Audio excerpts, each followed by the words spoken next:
Assalamu alaikum. Walaikum assalam warahmatullahi wabarakatuh. My question is regarding insurance. Actually, some say the insurance is allowed, some say it's not allowed. Now, I work in a company where by default we get insured, myself, my family, the spouse, etc. And part of the salary is taken in as a premium. So we don't have an option. Now, in case there is a medical requirement, can I avail the benefits of insurance for myself and my family? But that's two parts of the question. First part, that medical insurance, is it allowed or not? Or is insurance haram or halal? And secondly, since this company has forced him into a policy of insurance from his salary, so can he avail of the benefits? As far as the first question is concerned regarding is insurance allowed or not, per se insurance is not haram. It is mubah, it's optional, it's halal, insurance per se. But because most of the insurance, they involve interest or riba, that's why it becomes haram. So business per se is halal, allowed. But if the business deals with alcohol, it becomes haram. If the business deals with riba, it becomes haram. So similarly, insurance per se is not haram. But because most of the insurance is based on riba, it's connected with interest, therefore it's haram. There are many Islamic insurance companies which I know, in Oman, in Dubai, many. There are many, which I'm aware of. So if it's based on the Islamic Sharia guidelines, insurance per se is allowed. But in India also, most of them which I know of, they deal with riba, therefore it becomes haram. Now, as far as in your case, you're working in a company, and they say that you have to take out a medical insurance, and they cut from your salary, and then can you avail the benefits? See, there are many things which are rules of a company, which you have an option to avail or not, and some places you don't have option.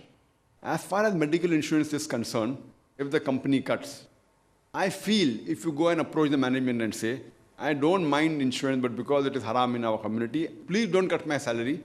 First thing you have to check up whether medical insurance that a company is involved in, is it haram or halal? Most of them are haram, so you can request them that see to it that you choose a company which is halal. See, one thing is the life insurance. In life insurance, what happens is that whatever premium you pay, there are some clauses to it, maybe 10 years, life insurance. So you keep on paying a fixed amount of premium every month. And if the policy matures after 10 years, if you don't die, you get the same amount back. But if you die in between, you may get double. If an accident, you may get more. So it depends upon the policy. So this surely what money you give, it comes back to you. It is surely interest-based. Most of the others also interest-based. In a medical insurance, you pay amount whether you get sick or not. If you don't get sick, you don't get the amount back.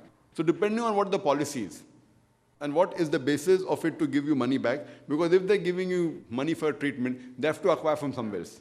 If there's Islamic pooling where you say that everyone gives 1,000 rupees, and if there are hundreds of thousands of people, and if one person gets sick, you give that money, so that becomes halal. But most of the insurance companies don't work like that. They take your money and they invest and they keep it in a bank and they get interest out of it.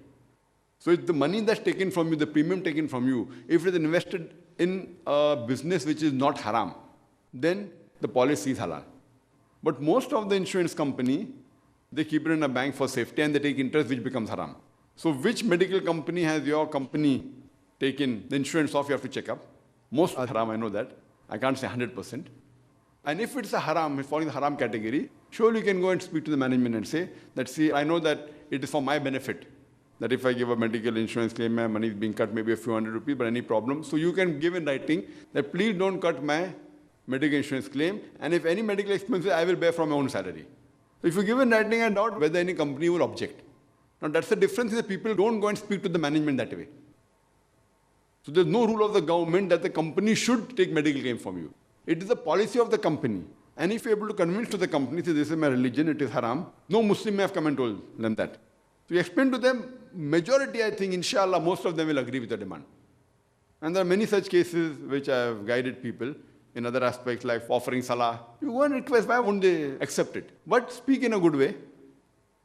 That if you are taking a few minutes for salah, say, I will work extra for that. See to it that the work is not disturbed. See to it that you get better output. So if the performance is good, the company will not mind acceding to your request. But generally, taking an insurance policy of anything which involves the riba is not allowed in Islam. Hope that answers the question.